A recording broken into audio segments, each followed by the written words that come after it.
Ya, Assalamualaikum warahmatullahi wabarakatuh. Selamat siang, ya. Salam sehat dan juga salam sejahtera untuk kita semua. Nah, senang sekali Bu Ratih bisa menjumpai panjenengan lagi ya di mata kuliah Manajemen Lembaga Keuangan dan Pasar Modal. Nah, jadi untuk kali ini ya, saya akan melanjutkan materi yang ke-6. Oke, yaitu kegiatan dalam pengalokasian dana.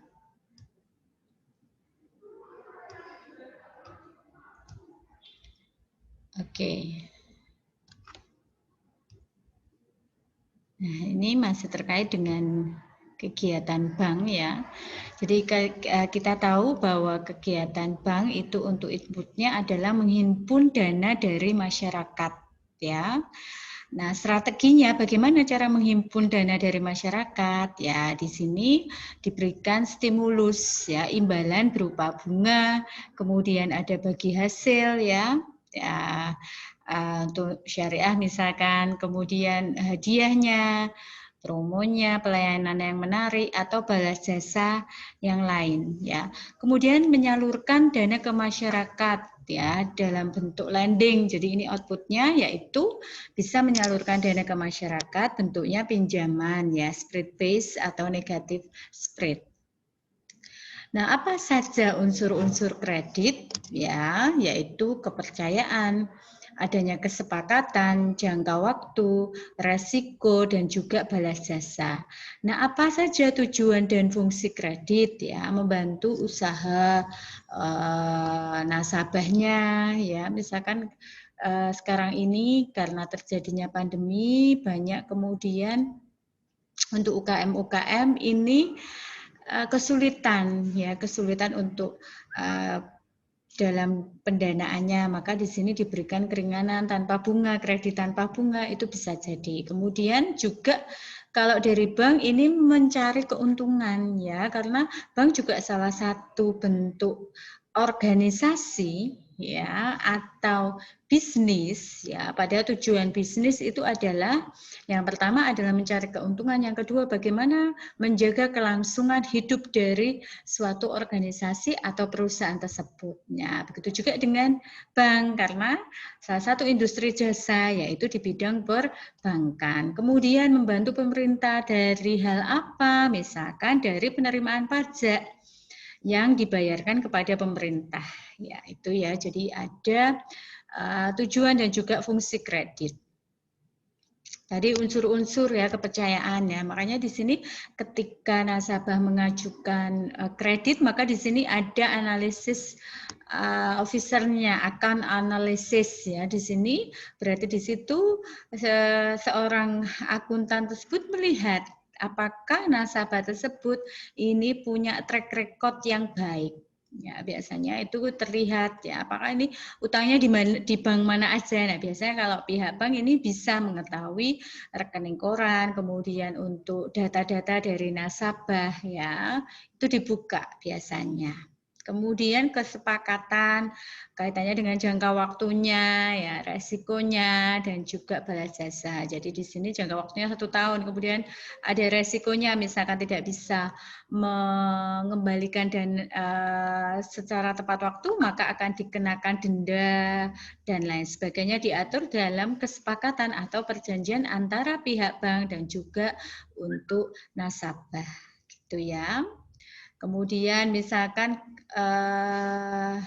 itu tadi ya yang harus diperhatikan. Nah, jenis-jenis kredit ya, dari sisi penggunaan ada kredit investasi, dari kredit modal kerja, nah ini untuk usaha-usaha. Kemudian tujuan kredit ada kredit produktif, konsumtif dan juga kredit perdagangan. Kemudian dari segi jangka waktu ada kredit jangka pendek, jangka menengah dan juga kredit jangka panjang. Nah, dari segi jaminan ada kredit dengan jaminan dan juga kredit tanpa jaminan. Nah, kemudian dari sisi sektor usaha ya ada kredit pertanian, peternakan, industri, pertambangan pengembangan pendidikan profesi. Nah, ini tergantung dari unit tersebut. Misalkan kalau di Universitas PGRI, maka di sini untuk dosen dan karyawan diberikan untuk kredit pendidikan, ya itu ya, khususnya untuk apa Bu? Misalkan untuk studi lanjut, kemudian bisa juga ada di sini BPR Bank Guru. Nah, ini gunanya ya untuk tadi membantu tenaga pendidik maupun kependidikan. Kemudian apa prinsip pemberian kredit? Ya ada 5C, ini biasa disingkat, ada karakter. Ya, karakter dari nasabah tersebut, capability, kapasitas, kira-kira nasabah tersebut ketika dia mengambil kredit ini bisa melunasi enggak misalkan. Kemudian capital atau modal, kolateral, jaminan. Nah, biasanya ada untuk kredit-kredit dengan cukup tinggi dananya, ini biasanya diperlakukan untuk jaminannya gitu ya. Kemudian condition of economy, ya tingkat kondisi ekonomi di dalam suatu negara tersebut ya, kira-kira untuk penentuan tingkat bunganya tinggi atau rendah misalkan seperti itu. Kemudian jasa-jasa bank lain ya, ada jasa setoran, kemudian ada jasa pembayaran, ada jasa pengiriman uang, jasa penagihan, jasa clearing. Nah, ini yang dibebankan kepada nasabah oleh bank, jasa penjualan mata uang asing, jasa penyimpanan dokumen, jasa cek wisata, kemudian jasa kartu kredit, biasanya bunga gitu ya, kemudian biaya administrasi, ya, kemudian jasa LC. Nah, ini untuk ekspor impor biasanya memakai bank milik negara atau BUMN mandiri misalkan untuk menerbitkan letter of credit ya. Ini berarti pembayarannya nanti dari luar negeri masuk ke bank tersebut, ada syaratnya letter of credit apa saja di situ yang mengenai jumlah nominal, apa saja barang yang sudah masuk atau keluar misalkan. Kemudian juga ada jasa bank garansi dan juga referensi dari bank. Nah, berikut ini ya saya akan menjelaskan mengenai resiko usaha-usaha dari perbankan. Nah, resiko usaha bank atau bisnis risk merupakan tingkat ketidakpastian mengenai suatu hal yang diperkirakan atau yang diharapkan akan diterima ya. Resiko kredit tadi, resiko kredit kalau kreditnya macet gitu ya. Nah, mungkin saya cerita sedikit gitu ya. Artinya ketika di sini terjadi ya nasabah tidak bisa membayarkan simpanannya atau kreditnya ke bank, nah ini akan menyulitkan bank itu sendiri sehingga bank ini uangnya mandek ya karena nggak bisa kembalikan. Kemudian risiko investasi ya, kerugian akibat penurunan nilai pokok portofolio atau surat-surat berharga ya. Di sini bergerak berlawanan dengan tingkat bunga umum ya. Kemudian ada risiko likuiditas ya, untuk memenuhi kebutuhan penarikan dana oleh para deposan ya, dan juga untuk memenuhi kebutuhan pencairan dan permintaan kredit dari nasabah. Kemudian ada resiko operasional ya, karena terjadi penurunan keuntungan yang diberikan yang dipengaruhi oleh struktur biaya operasional bank ya, dan juga kegagalan atas jasa-jasa dari produk-produk yang baru. Ya, misalkan jasa bank itu banyak ada kartu kredit misalkan atau sekuritas menjadi sekuritas atau asuransi. Nah, ini ya. Nah, ya biaya kegagalan atas jasa-jasanya. Kemudian resiko penyelewengan, nah ketidakjujuran, penipuan moral dan perilaku yang kurang dari pejabat, karyawan dan juga nasabahnya ya, banyak terjadi juga bank-bank gitu ya, terkadang ada beberapa kasus ya, maka di sini harus dihindari. Oleh karena itu tentunya kebijakan dari Bank Indonesia, aturan dari Bank Indonesia ini memperkecil atau mengurangi resiko dari semua resiko penyelewengan tersebut supaya nggak ada orang-orang curang ya di dalam dunia perbankan. Kemudian resiko fidusia yaitu berkaitan dengan jasa yang diberikan bila bank bertindak sebagai wali amanat ya. Oke, nah penilaian kesehatan bank, ketentuan penilaian kesehatan berdasarkan undang-undang ini ya, pembinaan dan pengawasan bank dilakukan oleh Bank Indonesia. semuanya tadi saya sampaikan, Bank Indonesia ini mengatur semua aktivitas di dalam kegiatan perbankan, ya, bank umum maupun bank perkreditan rakyat.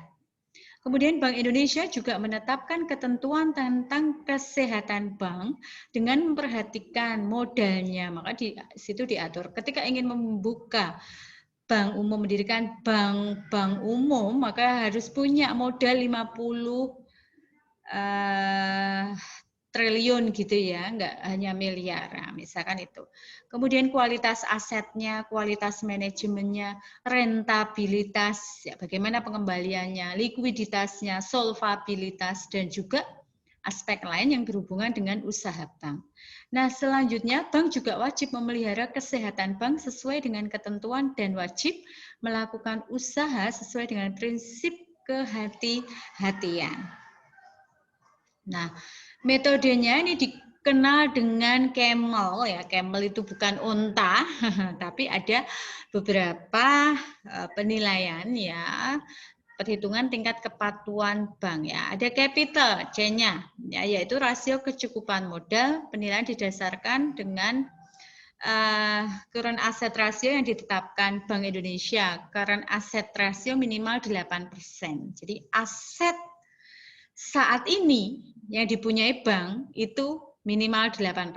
Misalkan kalau dari 50 triliun, ya 8% dari itu berarti sekitar 40 miliar harus ada aset saat ini, gitu ya. Kemudian aset A, ya, ada capital aset untuk rasio kualitas aktiva, ya, aktiva produktif yang diklasifikasikan dengan aktiva produktif. Kemudian ada manajemen untuk menilai kualitas manajemen, ya, permodalan, aktivitas umum, rentabilitas, dan juga likuiditas. Kemudian earning, ya, atau bunga atau laba untuk rasio-rasio rentabilitas, riset return on asset, tingkat pengembalian aset, dan juga bobonya. Kemudian liquidity, ya, untuk rasio-rasio likuiditas perbandingan antara aktiva lancar dengan hutang lancarnya, ya, itu ya untuk liquidity. Jadi CAR, capital, asset, management, earning, dan juga liquidity. Nah, ini ya penilaian kesehatan menurut metode Kamal, ya. Jadi masing-masing untuk capital 25%, ya. Kemudian aset ada 30%, manajemen untuk 25%, earning 10%, dan juga liquidity 10%, ya.